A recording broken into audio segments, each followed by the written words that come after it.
बिस्मिल्लाहिर्रहमानिर्रहीम। अस्सलाम वालेकुम टू एवरीवन। कैसे हैं सब लोग? ठीक हैं। देखिए बेटा, आज हम लोग class 10th physics new book और उसके चैप्टर नंबर 13 और उसका लेक्चर नंबर 3 आज हम डिस्कस करेंगे। और टॉपिक है हमारा आज रिफ्लेक्शन ऑफ साउंड। आज हम बात करेंगे reflection of sound. Reflection of sound को हम एको भी कहते हैं, ठीक है। अब बेसिकली रिफ्लेक्शन ऑफ साउंड होता क्या है? देखिए, रिफ्लेक्शन तो आपने टॉपिक पढ़ा है। रिफ्लेक्शन में क्या होता है कि अगर एक वेव जो है एक मीडियम से मूव करते हुए जैसे वो हिट करती है, तो वो अब उसी मीडियम में किसी सॉलिड सरफेस के साथ हिट करने के बाद सेम मीडियम में बाउंस बैक करती है। इसको हमने लास्ट टाइम पढ़ा था रिफ्लेक्शन। तो रिफ्लेक्शन ऑफ साउंड में क्या होता है कि जब हमारी साउंड जो है एक मीडियम में साउंड मौजूद है, वो किसी बिल्डिंग, यहां पर कोई बिल्डिंग भी हो सकती है, ठीक है, कोई माउंटेन भी हो सकती है, कुछ भी, मतलब हार्ड सरफेस जहां पर आप समझें कि उसके करीब जो है खामोशी होती है, साइलेंट होता है, मतलब और चीजें नहीं होती। तो साउंड जब हिट करती है इसके साथ, तो उसी मीडियम में बाउंस बैक करती है। जिस मीडियम से साउंड मूव करेगी और बिल्डिंग के साथ, उसकी सरफेस के साथ, हार्ड सरफेस के साथ जैसे ही हिट करती है, तो उसके बाद बाउंस बैक करेगी। और अगर हम लोग यहाँ पर एक नॉर्मल ड्रॉ कर देते हैं, यहाँ पर यानी 90 डिग्री के एंगल पर एक लाइन, तो ये जो हमारी रे है साउंड की, इसको हम इंसिडेंट रे भी कह सकते हैं, आई। और इससे बनने वाला जो एंगल है वो एंगल ऑफ आई यानी एंगल ऑफ इंसिडेंट कहलाता है। इसी तरह से ये हमारी जो रे है ये रिफ्लेक्टेड रे है। ये नॉर्मल के साथ जो एंगल बनाएगी इसको क्या बोलेंगे? आर। तो जिस एंगल से हमारी साउंड वेव हिट करेगी, उसी एंगल से वो रिफ्लेक्ट बैक करती है। इस प्रोसेस को नाम देते हैं रिफ्लेक्शन ऑफ साउंड। और यहाँ पर एंगल आई जो है वो एंगल आर के इक्वल होता है।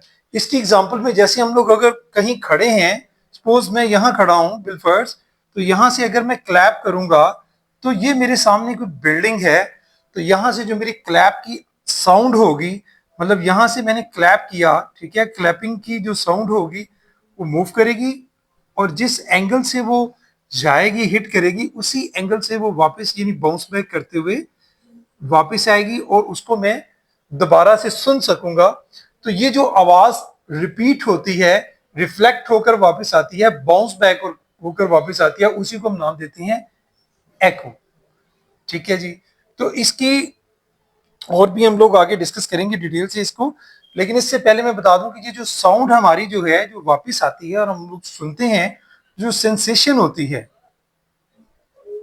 यानी सुनने की जो हमारी इस्तात होती है, सलाहियत होती है, उसमें 0.1 सेकंड जो है ये सेंसेशन होती है। इतनी देर में यानी यहां से साउंड मूव करती है, हिट करने के बाद जब दोबारा सुनाई देती है, तो उस वक्त जो टाइम लगता है वो 0.1 सेकंड होता है। और अगर हम लोग जो है स्पीड जो है स्पीड ऑफ साउंड ले लेते हैं, स्पीड ऑफ साउंड अगर हम ले लेते हैं 340 मीटर पर सेकेंड, तो हम इसका डिस्टेंस जो है वो आसानी से फाइंड आउट कर सकते हैं। देखिए, डिस्टेंस जो होगा, जो एको का डिस्टेंस होगा, डिस्टेंस ऑफ एको जो है वो हमारे पास कैसे हासिल होगा? डिस्टेंस ऑफ एको, डिस्टेंस को हम डी से या एस से डिनोट करते हैं। सपोज मैं इसको डी से करता हूं, तो किसके इक्वल होता है? ये वी टी के। अब देखें, v हमारे पास क्या है? 340। मैं अगर 340 को मल्टीप्लाई करता हूं t के साथ, t है 0.1 सेकेंड, तो मेरे पास आंसर देखें क्या आता है? 340 मल्टीप्लाई बाय 0.1, 34। यानी 34 मीटर जो डिस्टेंस है वो एको ने ट्रेवल किया है।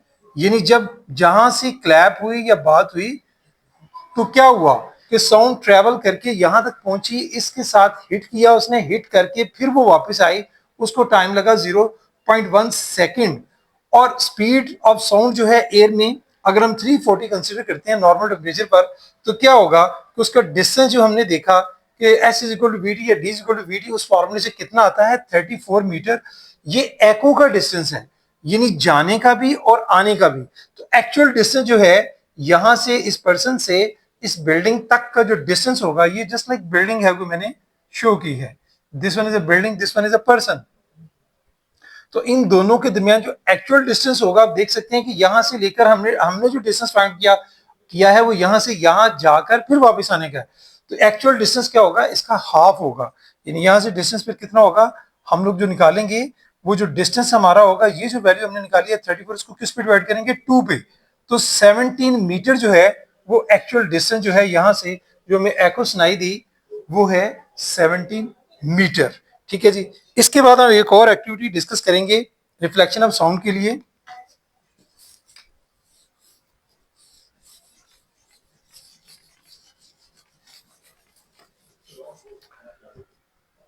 जी, रिफ्लेक्शन ऑफ साउंड के लिए एक एक्टिविटी डिस्कस करने जा रहे हैं हम लोग। एक्टिविटी बुक पर इसका नंबर है जी 13.3।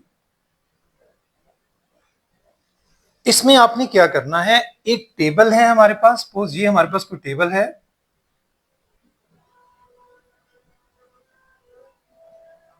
लाइक दिस, ये हमारे पास कोई टेबल है। ठीक है जी। हम लोग क्या करते हैं कि इस टेबल को कहां प्लेस करते हैं, किसी वॉल के करीब, ये समझिए कोई वॉल है, ये नहीं जैसे ये अभी मैंने मेरे आप देख सकते हैं कि यहां से अगर कोई मैं टेबल यहां रखता हूं इस प्लेस पर, तो ये वॉल है, तो वॉल के करीब रखना है हमने। ठीक है, ये टेबल है। अब करना क्या होता है इसमें, आपने हमने दो आइडेंटिकल पाइप्स लेने हैं, जैसे ये अभी मेरे हाथ में रॉड है, तो पाइप प्लास्टिक के भी हो सकते हैं, रबर के भी हो सकते हैं। उसके अलावा आप लोग जो हैं पाइप जो हैं वो अगर आपको नहीं मिलते तो आप कार्डबोर्ड लेकर उसको भी पाइप की शक्ल में बना सकते हैं, लाइक दिस। मतलब ये देखें, मतलब एक अगर ये पाइप है, ठीक है जी, तो दूसरा पाइप आपने इसके साथ कुछ इस तरह से प्लेस करना होता है, ये दूसरा पाइप है। ठीक है, इनके एंड जो है वो ओपन होंगे। अब होगा क्या कि यहां से हम लोग कोई भी साउंड के लिए कोई क्लॉक भी छोटा सा रख सकते हैं, या हम समझें कि इसके करीब हमने कोई क्लॉक रख दिया है यहां पर, ये यहां पर कोई क्लॉक है। ठीक है, अब क्लॉक की आवाज जो है वो हम सुनने के लिए यहां पर हमने क्या है, हम वो जिसको सुन रहे हैं ये ईयर है, यानी हमारा कान है। अब होगा क्या कि यहां से जो क्लॉक की साउंड है वो यहां से ट्रेवल करेगी इसमें से। ठीक है, यहां मैंने क्या बोला, वॉल के करीब हमने टेबल को रखा है, वो इस वॉल के साथ क्या करेगी, हिट करेगी। हिट करने के बाद वो बाउंस बैक करेगी इसी मीडियम में कुछ इस तरह से, यानी यहां से वो साउंड ने ट्रेवल किया और इस तरह से वो बाउंस बैक की। यहां अगर नॉर्मल ड्रॉ करेंगे, जैसे पीछे मैंने समझाया था कि यहां पर दो एंगल, जो एंगल यहां बनेगा वो इंसिडेंट रे का नॉर्मल के साथ, जिसको हम नाम देते हैं आई, और ये रिफ्लेक्टेड रे बाउंस बैक होकर इसका एंगल होगा आर, और ये क्या होते हैं, हमेशा इक्वल होते हैं। यानी ये समझ लें कि आपके दोनों पाइप की जो एडजस्टमेंट आप इस तरह से करेंगे कि जिस एंगल पर आपने यहां पाइप को रखा लाइक दिस, उसी एंगल पर आपने यहां पाइप को रखेंगे, तो क्या होगा, आपको साउंड जो है बकायदा तौर पर यहां से सुनाई देगी। ठीक है, यानी रिफ्लेक्शन का प्रोसेस आपने देखा कि साउंड यहां से गई, यहां वॉल के साथ वो टेबल से करीब, ये टेबल के ऊपर आपने पाइप्स रखे हुए थे, तो ये वॉल को उसने हिट किया और बाउंस बैक किया उसी मीडियम में, उसी एंगल पर जिस एंगल से साउंड ने मूव किया। तो इसीलिए हम इसको नाम देते हैं कि ये सारा क्या है, रिफ्लेक्शन ऑफ साउंड, या एको इसको नाम दिया जाता है, रिफ्लेक्शन ऑफ साउंड। ठीक है जी। अगर आप एक और काम करते हैं कि पहले हमने इस तरह प्लेस किया था दोनों, अब अगर हम एक पाइप को थोड़ा सा ऐसे उठा देते हैं, तो क्या हमें इसकी साउंड सुनाई देगी? नेवर एवर, कभी नहीं। क्योंकि बात यह है कि जब तक दोनों पाइप जो हैं वो सेम एंगल पर होंगे, सेम एंगल पर होंगे, तो फिर ही आपको जो है वो यहां से एको, यानी रिफ्लेक्शन ऑफ साउंड की शक्ल में यहां से आपको साउंड आपके ईयर में सुनाई देगी। अगर हम लोग पाइप की डायरेक्शन को ऊपर उठा देते हैं या चेंज कर देते हैं, तो क्या होगा, फिर ये हमें एको या साउंड यहां से सुनाई नहीं देगी।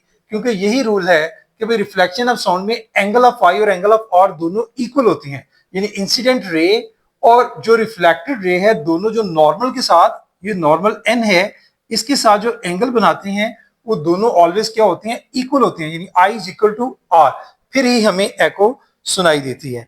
ये एक छोटा सा एक्सपेरिमेंट था।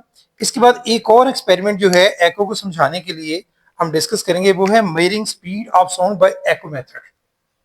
Measuring speed of sound bye echo method. हम यही मेथड, एको मेथड जो भी हम डिस्कस कर रहे हैं, इसी को यूज करेंगे और हम लोग क्या फाइंड आउट करेंगे, स्पीड ऑफ साउंड। अब हमारे पास इसके लिए कुछ ऑपरेटर्स होता है, हमने वो रखने हैं, मतलब हमारे हमारे पास मेयरिंग टेप होनी चाहिए इसके लिए।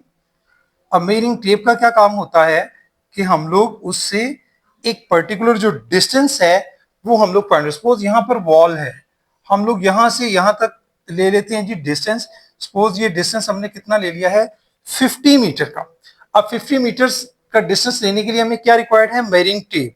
ठीक है, इसके अलावा स्टॉप वॉच हम लेंगे। ठीक है, स्टॉप वॉच से हम क्या करेंगे, मैं भी आपको बताता हूं कि यहाँ हम लोग खुद खड़े हैं, सपोज यहां खड़े होकर हम क्या कर रहे हैं, हम दोनों हाथों से क्लैप कर रहे हैं। हम क्या कर रहे हैं, यहां पर हम लोग क्लैप करेंगे, और जैसे ही हम लोग क्लैप करेंगे, जस्ट लाइक दिस, क्लैप किया, साथ ही हम लोग जो है स्टॉप वॉच को ऑन करेंगे उसी मूवमेंट में।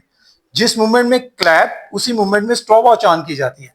तो इस तरह से हम लोग क्या करेंगे कि वो जो हमने स्टॉप वॉच को ऑन किया, क्लैप किया, ये सामने बिल्डिंग, ये हमारी जो साउंड है वो इसके साथ हिट करेगी, और हिट करने के बाद ये इसी जिस एंगल से हिट करेगी उसी एंगल से वो वापस आएगी। ठीक है, अब जब वो यहां से यहां वापस हमारे कान तक आएगी तो फिर ही हमें वो एको की फॉर्म में सुनाई देगी। लेकिन हमने क्या करना है कि हमने 10 क्लैप्स करनी है। कितनी क्लैप्स हमने करनी है, 10 क्लैप्स, क्योंकि बहुत मुश्किल होता है कि आप सिर्फ एक ही क्लैप का जो टाइम है वो स्टॉप वॉच से इजीली फाइंड आउट करना मुश्किल होता है। इसलिए हम लोग 10 क्लैप्स, यानी 1 2 3, इस तरह से 10 क्लैप्स हम करेंगे। और स्टॉप वॉच हमने ऑन की होगी जैसे ही फर्स्ट क्लैप हमने स्टार्ट की थी। जैसे ही 10th क्लैप हम करते हैं और हमें आवाज एको सुनाई देती है, तो हम उसी के साथ ही स्टॉप वॉच को क्या कर देते हैं, ऑफ कर देते हैं। जैसे हम स्टॉप वॉच को ऑफ करेंगे, ठीक है, उसको बंद करेंगे, स्टॉप करेंगे, तो हमारे पास एक टाइम आ जाएगा जो 10 क्लैप्स का होगा। वो टाइम जितना भी होगा वो 10 क्लैप्स का होगा। हम उन 10 क्लैप्स के टाइम को किस पर डिवाइड करेंगे, 10 पर। मतलब अगर 10 क्लैप्स का जो टाइम है हमारे पास, वो सपोज हमारे पास आता है जी 5 सेकंड सपोज आता है, तो हम लोग वो जो 5 सेकंड में हमने 10 क्लैप्स जो है वो एको सुना, उसको हम 10 पे डिवाइड कर देंगे, क्योंकि नंबर ऑफ क्लैप्स कितनी है, 10। तो इस तरह से हमारे पास जो आंसर आएगा, जो भी आंसर सपोज 0.5 सेकंड आता है कुछ भी, वो 1 क्लैप का होगा। ठीक है, अब हमारे पास इस तरह से हमने वो निकाल लिया, वो टाइम भी फाइंड आउट कर लिया, हमारे पास डिस्टेंस भी मौजूद था कि ये डिस्टेंस हमने 50 मीटर लिया था। अब अगर हम लोग स्पीड निकालना चाहते हैं तो स्पीड कैसे निकलेगी, आप जानते हैं कि एस किसके इक्वल होता है, वी टी के। और वी कैसे निकलेगा, S divided by T is equal to V. तो यहां से हम लोग इस फॉर्मूले से एस की वैल्यू पुट करेंगे, जो टी हम लोग निकालेंगे उसकी वैल्यू पुट करेंगे, तो हम लोग जो है वो आसानी से स्पीड ऑफ साउंड किसी भी पर्टिकुलर प्लेस की आसानी से फाइंड आउट कर सकते हैं। क्योंकि डिफरेंट प्लेस पर ये साउंड कुछ वेरी करती है, क्योंकि टेम्परेचर का फर्क हो सकता है, डेंसिटी का फर्क हो सकता है, ठीक है, उस जगह पर प्रेशर का फर्क हो सकता है। तो हम लोग उस जगह पर हम लोग exact speed of sound find करने के लिए, फिर से रिपीट कर रहा हूं, हमने मेयरिंग टेप से जो है वो मेजर करना है डिस्टेंस। सपोज 50 मीटर के डिस्टेंस, ये कोई बिल्डिंग है सपोज जहां हम जिसके सामने खड़े होते हैं, एक खाली बिल्डिंग, उसके सामने यहाँ 50 मीटर के डिस्टेंस पर खड़े, यहां से हमने क्लैप की थी। और वो जो क्लैप हमने की, हमने वो 10 टाइम्स इसलिए की कि 10 टाइम क्लैप्स का स्टॉप वॉच से टाइम जो है वो निकालना आसान होता है। तो फिर जो जितना टाइम हमें 10 क्लैप्स का मिला, उसको फिर हमने किस पे डिवाइड किया, 10 ही पर डिवाइड करके 1 क्लैप का टाइम जो है वो हम फाइंड आउट कर लेते हैं। वो जितना भी टाइम होता है उसको हम मल्टीप्लाई करेंगे किसके साथ, हम फॉर्मूला पहले लिखेंगे S is equal to V T, चूंकि हमने वी निकालना है तो एस बाई टी, तो डिस्टेंस हमारा 50 था और जितना टाइम 1 क्लैप का था उस पर डिवाइड करेंगे, तो हमारे पास वी की वैल्यू जो है वो आसानी से कैलकुलेट की जा सकती है। ये था भाई हमारा topic, measuring speed of sound bye echo method, उसको फाइंड आउट करने का। इसके बाद एक छोटी सी एग्जांपल है वो डिस्कस करेंगे आज हम, इसी टॉपिक से रिलेटेड है।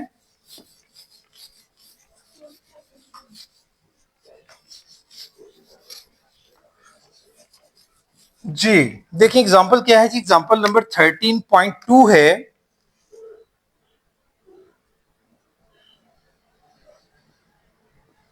सबसे पहले डेटा बनाते हैं स्टेटमेंट को रीड करके।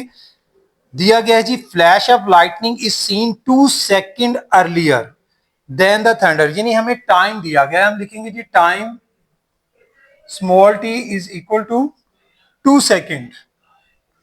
नेक्स्ट आगे देखें, far away is the cloud in which the flash has occurred, speed of sound हमें दी गई है, हम लिखेंगे जी स्पीड हमें कितनी दी गई है, स्पीड जिसको हम v से डिनोट करते हैं, उसकी वैल्यू है हमारे पास 332 मीटर पर सेकेंड।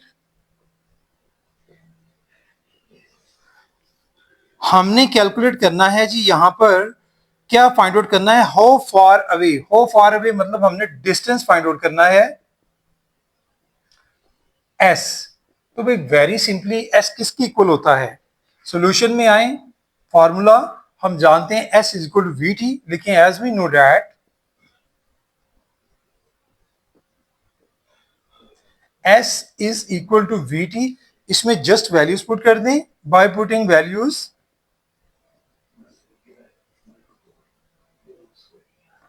देखें जी, s is equal to v की वैल्यू कितनी है 332 मीटर पर सेकेंड, और इसको मल्टीप्लाई करेंगे t से, t कितना है हमारे पास 2 सेकेंड जी, 332 सॉरी भाई 22 लिखा गया गलती से, 332 को आपने मल्टीप्लाई करना है